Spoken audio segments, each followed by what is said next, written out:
आने वाले लोकसभा चुनाव के लिए राजनीतिक पार्टियां अपनी तैयारी कर रही हैं। बीजेपी के नेतृत्व में एनडीए की सभी पार्टियां अपनी तैयारी में दिखाई पड़ रही हैं। वहीं कांग्रेस के नेतृत्व में बना विपक्षी गठबंधन आईएनडीआईए भी राज्यों में सीटों के बंटवारे पर काम कर रहा है। यूपी में कांग्रेस और सपा के बीच सीट शेयरिंग हो गई। वहीं गठबंधन में शामिल नहीं हुई मायावती की पार्टी बसपा लोकसभा चुनाव के लिए कमर कस के तैयार है। कुछ मीडिया रिपोर्ट्स में दावा है कि अगले 1.5 हफ्ते में बसपा लोकसभा के प्रत्याशियों की घोषणा कर दी।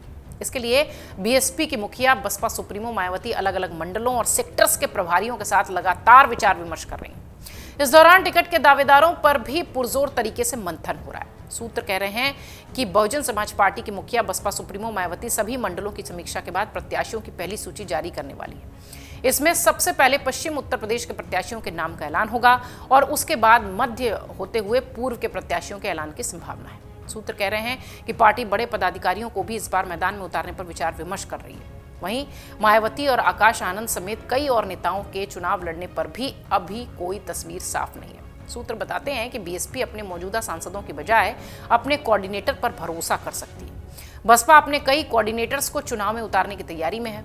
सूत्रों के अनुसार वाराणसी और आजमगढ़ मंडल के इंचार्ज घनश्याम चंद्र खरवार को लालगंज सीट से टिकट दिया जा सकता है।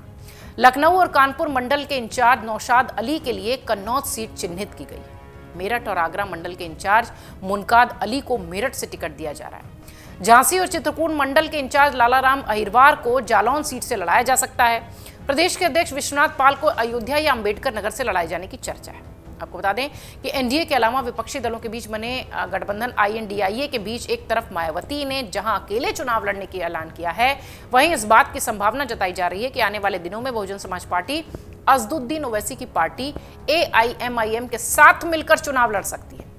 सूत्र कह रहे हैं कि दोनों दलों के वरिष्ठ नेता एक दूसरे के संपर्क में हैं। एक चर्चा यह भी है कि उत्तर प्रदेश में ओवैसी की पार्टी ने गठबंधन से 5 सीटों की मांग की है।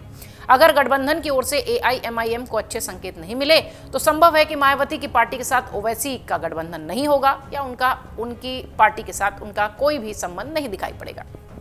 आपको ये भी बता दें कि जब विपक्षी दलों ने आईएनडीआईए नाम का एक गठबंधन बनाया था तो उस वक्त 28 पार्टियां शामिल थीं।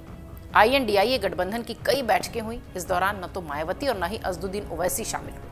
जब ओवैसी से गठबंधन को लेकर सवाल हुआ तो उन्होंने जवाब देते हुए कहा कि इसकी उन्हें कोई परवाह नहीं है। गठबंधन में तो मायावती भी नहीं है।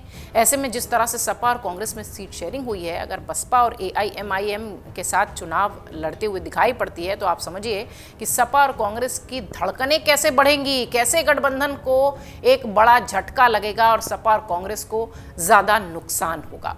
ये ऐसा समूह बनेगा जो कि वेस्टर्न यूपी की और जिस मुस्लिम और दलित वोटर्स के फैक्टर्स की बात हमेशा से की जाती है, पार्टियां उस पर फोकस करती हैं, वो पूरा वोट बैंक ये समेट ले जाएंगे, ऐसा डर राजनीतिक विश्लेषकों को भी है और सपा और कांग्रेस को भी होगा निश्चित तौर पर, क्योंकि बसपा और एआईएमआईएम का गठबंधन निश्चित तौर पर इस नए गठबंधन को, ये 2 भाइयों का गठबंधन, ये 2 लड़कों का गठबंधन जो हमेशा से चर्चा में है, इनको ज्यादा नुकसान पहुंचा सकता है।